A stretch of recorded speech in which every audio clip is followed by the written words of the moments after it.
everyone, my name is Mark Kamen. I am bilingual writer about immigration, family, and Christian values. I emigrated from Mexico to Canada over 20 years ago. This experience as an immigrant inspired me to write, and that is how I started my profession as a writer. I have published books and various articles that you can find in my webpage and my Facebook page. As an immigrant, I have had the opportunity to hear many stories of Latin American married to a Canadian. But certainly, in very few occasions, I have had the opportunity to hear the other side of the story. So what do the Caucasian people think about being married to a Latin American person? Today, we will find out. We will hear the other side of the story. Or, as I like to say in Spanish, el otro lado de la moneda.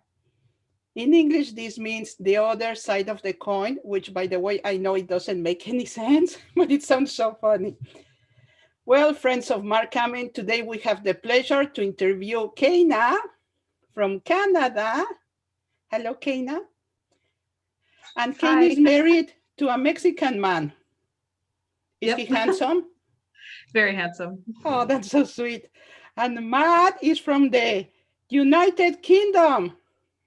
Yeah, hi, Mari. Hi, Mar. How's everything? And Matt, you are married to a very pretty Mexican girl. I heard that. Is that true? She's very pretty. Yeah, I'm married to she's very pretty. I'm married to a woman called Aranza. Oh, that's beautiful. Okay, so let's start with the first question. How is it to be married to a Mexican? Is it funny, entertaining, challenging? I'm sure it's noisy, is it? Who wants to start? Keina, your microphone. Thank you. So who wants to start telling us about how is it to be married to a Mexican? Keina? Sure. I don't think of it so much as, everything is because I'm married to a Mexican. It's more just everything's because of he's my husband and it's him personally. But I would say the biggest thing is that we're now people who are late to everything. I didn't used to be, but since we've been married, we're always late. And our friends invite us to stuff half hour early so that we actually show up on time. So that's the biggest difference that's happened in my life since I've been married to him. That's funny, that happens. And Matt, what can you tell us? How is married life? Well, it's really nice. It's, I really enjoy it. And I think she's a nice woman. I think Mexicans are very warm and friendly. And I think I chose well. Have you felt welcome by the family? Oh, yeah. The family here. So I'm living in Mexico. We're living in Mexico so we're living in Mexico and everyone's very welcoming. People are very, like I said, very friendly and, they're always kind of like willing to help you if you need anything. And yeah. Mm-hmm. Okay, so which expression in Spanish do you think is funny? For example, in English, we say, I pulled your leg. That actually I learned that expression from my son. It means I'm joking, right? In Spanish, we said, I take your hair. Te tomo el pelo. Have you heard that in Spanish? That in English, it's funny, right? I take your hair. That means nothing, but it's a funny expression. It sounds a bit more romantic in Spanish, doesn't it, than in English? Usually. I heard that when people are speaking in German, everybody thinks they are arguing about something. But when people speak Spanish, everybody thinks they are kind of reading love poems, something like that. Yeah, well, the Spanish is quite, it's a nicer language, isn't it, than English, I think. So, Matt, you living in Mexico with your Mexican wife by now. Do you speak some Spanish? Well, I've been living here for I came here in 2007. Mm-hmm. So I've been here I guess 13 and a half years. Mm-hmm. And so it took me a while to pick up Spanish. It took me actually like 2 or 3 years to really start, and I've quite enjoyed learning it. I think that's one of the things I've enjoyed most about living in Mexico, the chance to learn another language, and yeah, I would say I'm almost fluent, although I think Aranza would disagree. Well, I can say the same about me. I think I'm almost fluent, but sometimes, of course, I make a grammar error or something like that. Keina, what about you? Do you know any word in Spanish? Have you learned anything from your husband? A few things. I know a decent vocabulary, like words, but putting them together into sentences is beyond me still. So I want to be fluent one day, but I'm definitely not there yet. And I would say the weirdest expression that I've heard, which I've heard from Jose, my husband, is if you get like a little cut or something hurts, you say heel frog's butt, which to me is the weirdest possible thing to say. But he says it all the time if I have a little cut or something. That's funny. So what can you tell us, what caught your eye from the Mexican culture? Like, you know that in Mexico, in Latin American countries, we kiss everybody, right? That's a very common thing. Oh, hello, this is Matt. And even if you have never seen him before in your life, you are like, nice to meet you, mwah! And sometimes, mwah, mwah.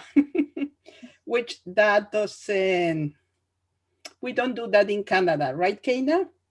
Yeah, I'm used to, shaking hands with someone, maybe a hug if it's like a close friend of a friend. So it's definitely something I have to remind myself is going to happen when we're, if I'm meeting his family or things like that. And I have to remember how to do it because it doesn't come naturally to me. So, yeah. So, Keina, I think you have been in Mexico, visiting Mexico as a tourist. A couple times, yeah. Okay, and when you met your husband's family, did they kiss you? Like, oh, hello, nice to meet you, mwah, mwah? Yep, all of them. Were you expecting that? I did know it was coming, so it wasn't a total surprise, but yeah, it's not something my family would do, so. And Matt, did everybody kiss you? Well, yeah, like they kiss, they hug, they shake hands. It's standard every time with everybody. Even if you're just meeting somebody, even if you meet somebody for the first time, you could probably give them a hug. And I remember going to England, and I went to England like for a holiday, and I was trying to hug my family, but they kind of my auntie kind of pushed me away a bit. It was awkward. So you were exporting the Mexican warm culture into the British culture, and that didn't work out very well. It didn't work out. No, it fell flat on its face, and yeah, so that was quite embarrassing, actually, wasn't it? Like for your auntie to push you away. And how did your wife feel when the same happened to her, like in England? I don't know if your aunt didn't want to receive her hug or hug her. Did she have any reaction with your wife? Or? Well, I think I think Aranza, my wife, is a bit more like, I think she's a bit, what do you say? Like she's kind of, she knew like how things were. She'd lived in England before, and she's kind of gotten used to that. Whereas I kind of, the very beginning, you adopt things, and then it's just a bit about probably a bit about the experience, isn't it? Like knowing what to do and not to do, because you can't take the culture back to England, can you? Because everybody just thinks you're crazy. Absolutely, yes. To be honest with you, when I go back to Mexico and my sisters or a family member introduced me with a friend, and that friend comes and kisses me, mwah, mwah, it's hard for me to believe I live in Mexico almost half of my life and have almost half of my life in Canada. But I understand you, because you are like your present, what you are living at that moment. I think that it's what determines you. So Keina, you were talking a little bit about Mexican time. So we are not late. We are on Mexican time. Yep. So Yeah, your friends, Sorry. you Matt, go very, ahead. very impunctual, aren't like Mexicans tend to be impunctual, don't they, all the time? And that's quite, yeah, like Kana said, like it's something you need to get used to, isn't it? Because in Spanish there's this word ahorita now, and it's like it's like in a bit. No, it's never now, isn't it? That's a great word, ahorita. Could be 5 minutes, 10 minutes, in an hour, you know? Yeah. So There's no knowing when. That's so true. I also have an anecdote that I have a Canadian friend, and we used to be always late at her house. So one day she told us, "Oh, come to dinner, whatever, at 4." And I told my family, "We are not going to be late today." So we arrived at her house at 4 p.m. Then I realized that she told us to be there 30 minutes earlier than everybody else, because nobody was there at 4 and everybody started arriving at 4:30. So what language do you speak at home if you have children? What was the first word you learned in English? Like at home now, I live with, well, obviously I live with my wife and the 2 kids. I have 2 kids. I have a daughter who's 3.5 called Kirsten, and a son who's just turned 1 called James.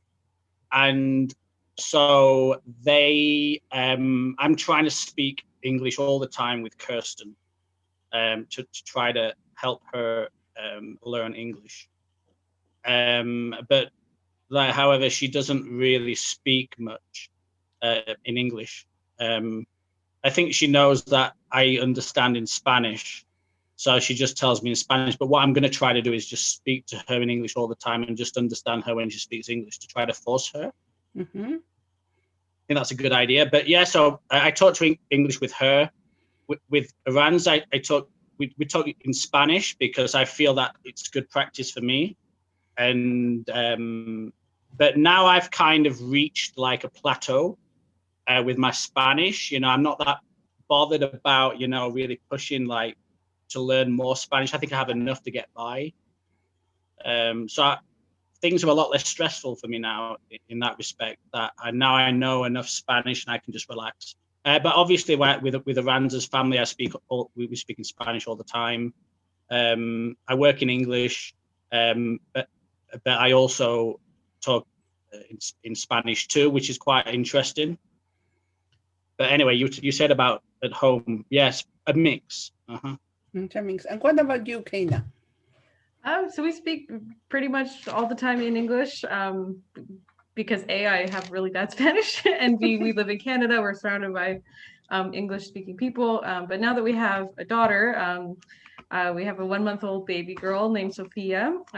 We want her to be able to speak Spanish, and we want her to be fluent and be connected to that side of her heritage. So we're going to try and speak more Spanish, especially my husband will speak Spanish to her, and then ideally I'll learn so I can also speak Spanish to her, because she's not going to get a whole lot of Spanish outside of our home. So if we want her to be fluent, kind of like Matt was speaking English all the time, if we want to speak Spanish all the time at home, so that she can really learn that as well. So there'll be more Spanish going forward than there has been in the past. Very good. Is he a good singer? Usually Mexicans, they are considered good singers. Does he sing in the shower? Yep. Hey, Matt, I guess this question applies more to you. In what language do you argue? Oh, Omar, you covered your camera. I'm sorry. What language do we argue in? Well, there was a time when I argued and tried to, you know, like I would argue in Spanish, but I can't get the words out quick enough. So I end up, we argue in English, and we sometimes we throw insults in a mix of. It's a bilingual fight. but the arguments come from definite cultural things like difference. Whereas, you know, I think, like, I don't know if it's a Mexican thing exactly, but like, women are known for taking a long time to get ready, and we have arguments about that because I get ready quickly and she doesn't, so we argue about that. But I think that has something to do with the Mexican culture too. Yeah. Keina, what about you? Does it take too long for you to get ready? Well, I would say I definitely take longer to get ready than he does, but I'm better at being ready by the correct time than he is. You all say like, okay, we have to leave at this time, and I'll be ready by that time. And then he'll say, oh, I'll take a quick shower. It'll be totally fine. And then we'll be 15 minutes late. Matt, do you think that part of your wife taking longer to be ready is because of the cultural what I mean is, like, in Mexico, usually women, we wear lots of makeup, lots of jewelry, you know, the hair has to be more perfect. While me living in Canada, that's not as important as it is in Mexico. I remember my mother having to put on the rings, earrings or lipstick, just to go to the grocery store. And here, even if you do your hair, as soon as you set a foot outside your house, the wind is so strong. Woo! There goes your hair, right? So nobody cares. Well, I think it could be, thinking about it, because people people tend to take a lot of care in their appearance, I think, here, because it's cultural, isn't it? They give off like, if they look good, it gives a good impression, and people in Mexico are a lot about how they look. Yeah, it's a lot about face value in Mexico, whereas I think in Canada, for in England, it's less about that, isn't it? It's, people don't really care too much about how your hair looks or your makeup. Obviously, if it's like if it's a night out, like maybe a really nice, like, if you're going out proper, you would take the time to dress up. But like, if you're just going to a movie, yeah, maybe not. But people tend to wear their best gear going out in Mexico, and they would change, like, they wouldn't be seen in the same dress. They would buy a new dress for each outing. It's all about looks in Mexico. Does that bother you in a personal way, or you just take it as part of the culture? Well, I mean, like, it's about how people. It's how you imply. Like, people imply things from how you look. That's the problem. And I think there are a few negative things about that, but it is what it is, right? And that, you drive a nice car, maybe you're giving the impression you have money, and in Mexico, a lot of the time it doesn't mean that, does it? It's a very classist society, right? Yeah, very, very classist. And jobs, if you work in a big company, is very important. You need to have a good job. That's one of the most important things. And if you have a good job, you're kind of people. You're I don't know. Yeah, it's strange. It's strange. Yeah, it's different.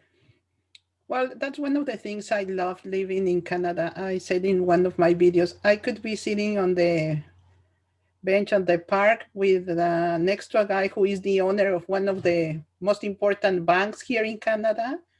And we could be talking about weather or our dogs, and doesn't matter. You don't know who is who, because all of us kind of look the same. Is there any funny anecdote you want to share with us while you were traveling in Mexico? Like, I remember I have a Mexican friend and she married a Canadian. When I told her that mi esposa means my wife, But when we make it plural, las esposas, the wives, is the handcuffs. And he laughed and laughed and laughed. So la esposa is only one, but plural is handcuffs. So we'll see, Matt. That was funny. Do you have any other funny anecdote that? I not so much language related, but I remember one time when we were visiting my husband's family in Mexico, we'd be driving down the highway and there'd be all these stalls on the side of the road selling food, selling different things.